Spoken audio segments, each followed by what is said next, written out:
আসসালামু আলাইকুম ওয়া রাহমাতুল্লাহ।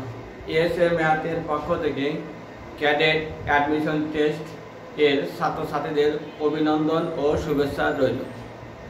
আজকে যে সমস্ত ম্যাথগুলো ক্যাডেট অ্যাডমিশন টেস্ট পরীক্ষায় আসে সেগুলো অঙ্ক নিয়ে আমরা আলোচনা করব। এখানে বলছে যে সরল করো।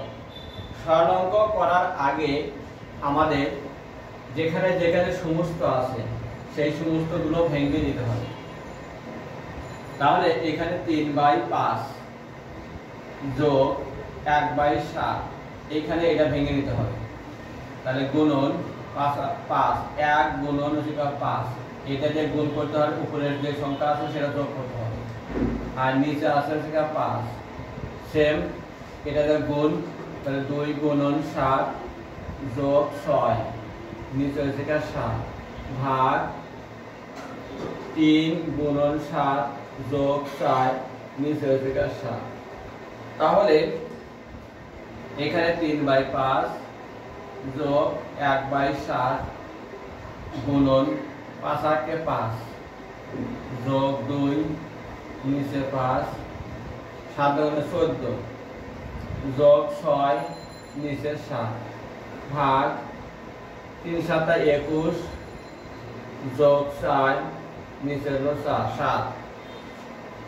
তাহলে 3/5 যোগ এখানে 1/7, আর এখানে 5 আর 2 যোগ করলে হয়, এই গুণন চিহ্ন দাও, 5 এবং 2 যোগ করলে 7, নিচে হলো 5 বিয়োগ 14 আর 6 যোগ করলে হয় 20, নিচে হলো 7 ভাগ 21 এবং 4 যোগ করলে হয় 25, নিচে হলো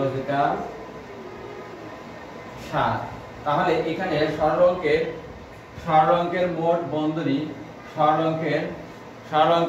বন্ধনী হলো 4টি। রেখা বন্ধনী, first bracket, second bracket, third bracket. তাহলে এখানে first bracket, second bracket, third bracket, এই রেখা বন্ধনী। তাহলে first bracket, second bracket, third bracket, রেখা বন্ধনী। তাহলে এখানে রেখা বন্ধনী, first bracket, second bracket, third bracket, 1 2 3 4।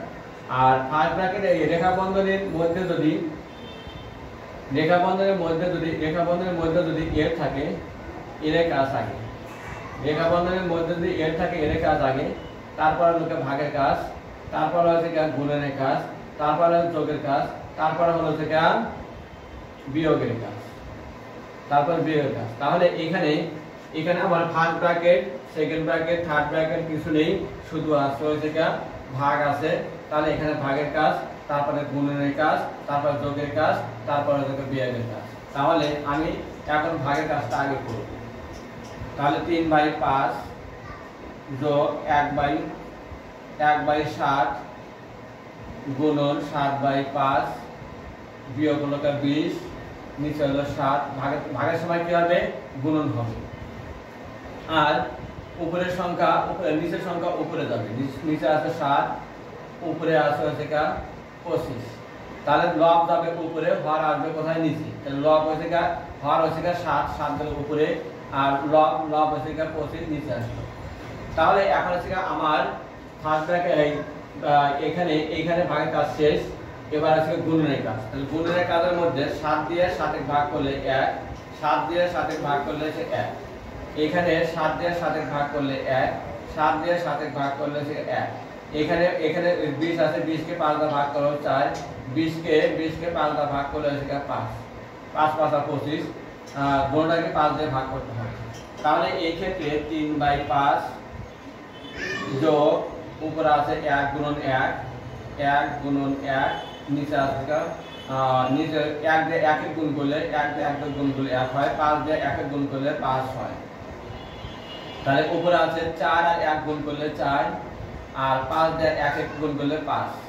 তাহলে এখানে 5 এবং 5 এর লসাগু হচ্ছে 5। কিভাবে হয় দেখো, 5 5 5 5 দিয়ে 5 এর ভাগ করলে 1, 5 দিয়ে 5 এর ভাগ করলে 1, 1 1।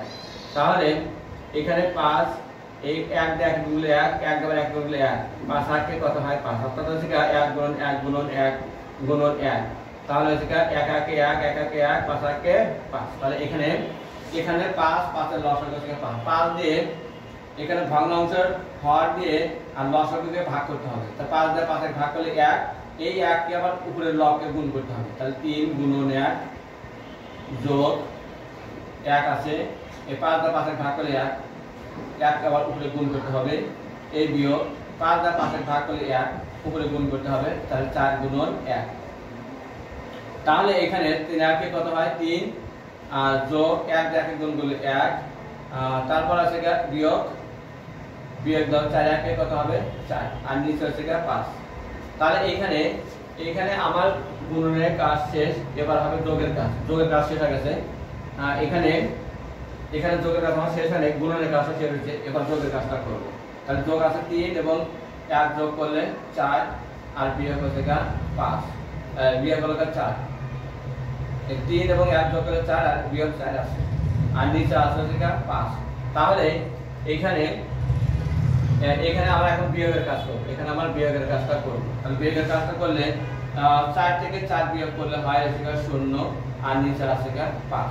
0কে 5 দিয়া 0কে 5 দ্বারা ভাগ করলে 0। তাহলে আমরা লিখতে পারি নির্ণয়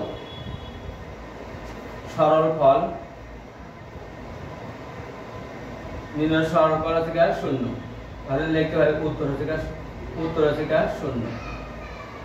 তাহলে আমরা এই সমস্ত অঙ্কগুলো ক্যাডেট পরীক্ষায় আসে, আমরা বেশি বেশি করে এখান থেকে আমরা প্র্যাকটিস করব, তাহলে আমরা এখান থেকে একটা অঙ্ক কমন পাব। আর যারা নতুন আছো তারা বেশি বেশি করে সাবস্ক্রাইব শেয়ার লাইক করবে, আর যারা পুরাতন আছো তারা সাবস্ক্রাইব করবে, তারা শেয়ার করবে আর লাইক করবে। আর আগামী ক্লাসে আমরা নতুন নতুন ভিডিও নিয়ে হাজির হব। ধন্যবাদ।